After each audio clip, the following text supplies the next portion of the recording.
Hai semuanya, saya Regita Putri, saya adalah mahasiswa Elizabeth International dengan jurusan Hotel Digital Marketing Departemen. Pada video ini, saya akan menceritakan tentang 3 tokoh entrepreneur sukses yang pastinya akan sangat menginspirasi kita semua. Yang pertama itu ada Nadiem Makarim. Nadiem Anwar Makarim lahir pada 4 Juli 1984 di Singapura. Beliau adalah pendiri Gojek, startup pertama di Indonesia. Sejak 28 April 2021, Nadiem juga menjabat sebagai Menteri Pendidikan, Kebudayaan, Riset, dan Teknologi Indonesia. Setelah tamat SMA, Nadiem Makarim melanjutkan pendidikannya di jurusan International Relations di Brown University, Amerika Serikat. Dan selama setahun, Nadiem Makarim mengikuti program Foreign Exchange di London School of Economics, dan ia juga melanjutkan studinya di Harvard Business School, Harvard University, dan lulus dengan menyandang gelar MBA atau Master Business of Administration. Awalnya, Nadiem pernah bekerja di sebuah perusahaan McKinsey & Company, sebuah konsultan ternama di Jakarta, dan menghabiskan masa 3 tahun bekerja di sana. Dia diketahui pula juga pernah bekerja sebagai co-founder dan managing editor di Zalora Indonesia, dan kemudian menjadi Chief Innovation Officer Kartuku. Berbekal banyak pengalaman selama bekerja, Nadiem Makarim kemudian memberanikan diri untuk berhenti dari pekerjaannya dan mendirikan perusahaan Gojek pada tahun 2011. Katanya, "Saya tidak betah bekerja di perusahaan orang lain.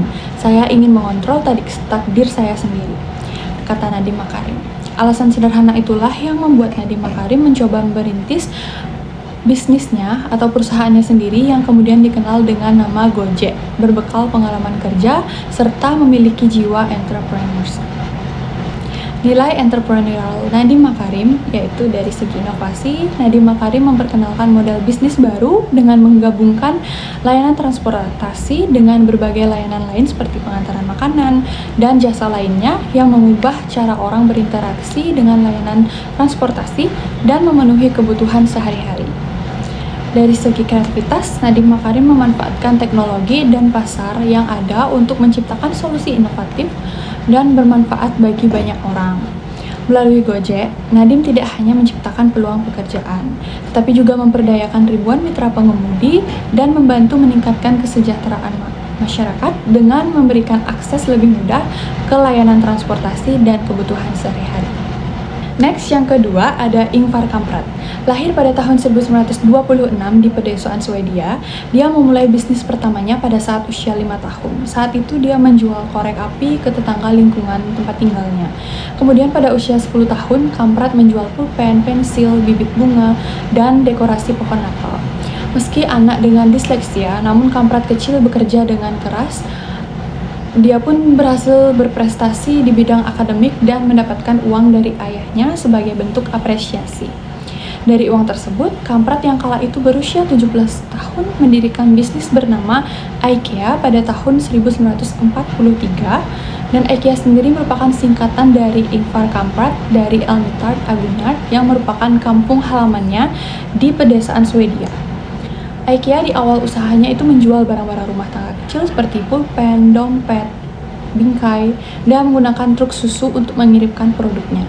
Pada tahun 1947, dia mulai menjual furnitur buatan pabrikan lokal. Pada tahun 1955, pabrikan mulai memboikot IKEA karena harganya yang murah. Hal ini membuatnya untuk mendesain, memproduksi, memamerkan, mengemas, dan menjual furniturnya sendiri di rumahnya. Bisnisnya tumbuh dan berkembang, yang dimana Jerman adalah pasar terbesar IKEA dengan 53 toko, diikuti oleh Amerika Serikat dengan 51 toko.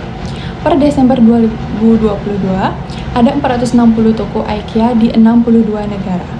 Adapun toko IKEA pertama di Indonesia dibuka di Alam Sutera pada 15 Oktober 2014. Bisnis IKEA di Indonesia dikelola di bawah persetujuan lisensi yang diberikan kepada PT Hero Supermarket Tbk. Sementara itu, hingga kematiannya pada 2018 di usia 91 tahun, Kamprad terus berkeliling dunia mengunjungi toko-toko IKEA yang baru. Dia melakukannya dengan cara yang hemat, meski dia kaya raya. Kamprad memang dikenal sebagai sosok yang hemat karena pengalaman hidupnya di masa kecil. Dia bahkan mengendarai Volvo selama kurang lebih dari 20 tahun dan selalu menggunakan penerbangan kelas ekonomi. Nilai entrepreneurial Infar kampret yang dapat saya ambil yaitu Infar menggabungkan desain fungsional dengan harga yang terjangkau.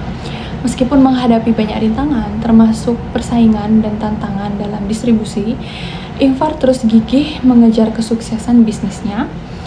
Dan Infar juga paham betul memahami kebutuhan pasar dan mengembangkan strategi pemasaran yang efektif untuk mencapai konsumen dengan berbagai lapisan masyarakat.